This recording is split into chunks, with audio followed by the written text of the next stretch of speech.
Are your messages missing the mark? We have this abstract thing called language. We have thoughts, ideas, experiences, and words come out of our mouths.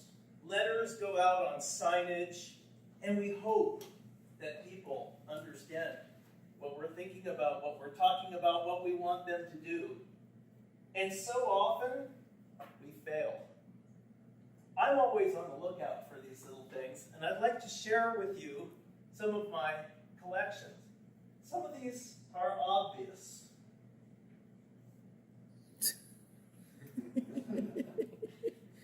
No. Some of these, perhaps, are less obvious. I cannot think of anything less sanitary than a sewer. But here it is, cast in steel and full of concrete. That's just wrong. There is no such thing as a sanitary sewer. I got this package, which I thought was really amusing. I was putting some speaker shelves up in my office, and it came with a bag of extra spare parts. Now, it didn't come with a bag of spare parts. It came with a bag of extra spare parts. Something struck me as off about that one. Another one. I found this in Publix. There's a reason they're closing this product out, that nobody wanted to buy it. Perhaps there was a language gap. Who would buy a finger injury system? What does it do? Anyway, yours for the low introductory price of only $1.79. You gotta love this stuff, but be on the lookout for it. It's fun. Now, you can use this whole double entendre thing. One of the best projects I ever got to be involved with, I got to do a tagline for a mattress company. What you do in bed is our business. So all of these misconstrued meanings can certainly bring some opportunities. You can have some fun with these things. After the mattress company, I decided, after a day of work, that I would go in the afternoon to Fairchild Gardens.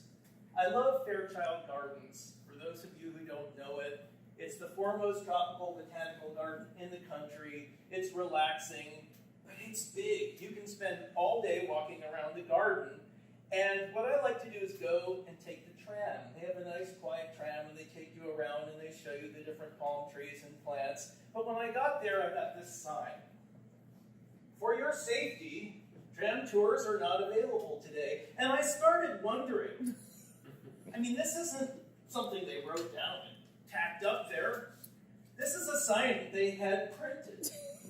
Is the tram frequently unsafe? I mean, I'm glad they're concerned for my well-being, but have you solved that spontaneous combustion problem? Have there been casualties?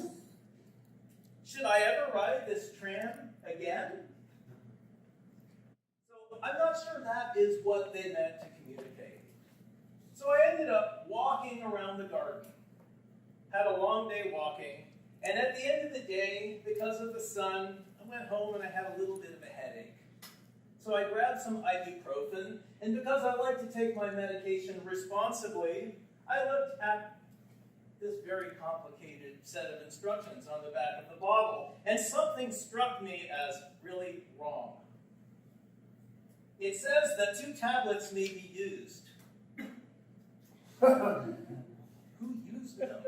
How do I tell the used ones from the new ones? They look identical. What did they use them for? How did they get them back?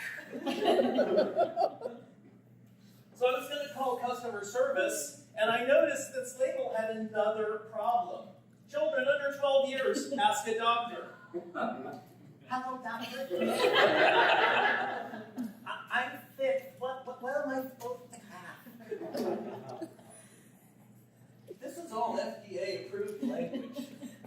This is stuff that's supposed to be accurate and understandable. I think that they are missing the mark.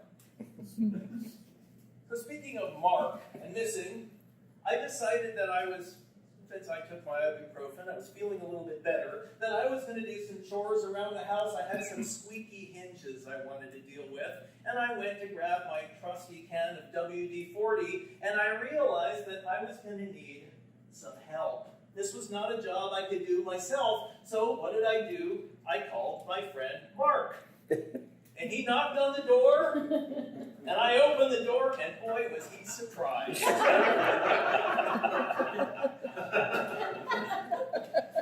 Did not go as I planned. Needless to say, I did not get my door hinges taken care of, lubricated, because we had to go to the hospital. So we went to the hospital, and we saw the eye doctor, and on the way home, I felt pretty bad. He came over to help me. And on the way home, I said, let's stop off at the Ricky Bakery. We'll get some pastries.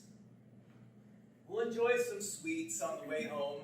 And it's the least I can do. But when we got there, this was right after Hurricane Irma had roared through, and the Ricky Bakery had become an Icky Bakery.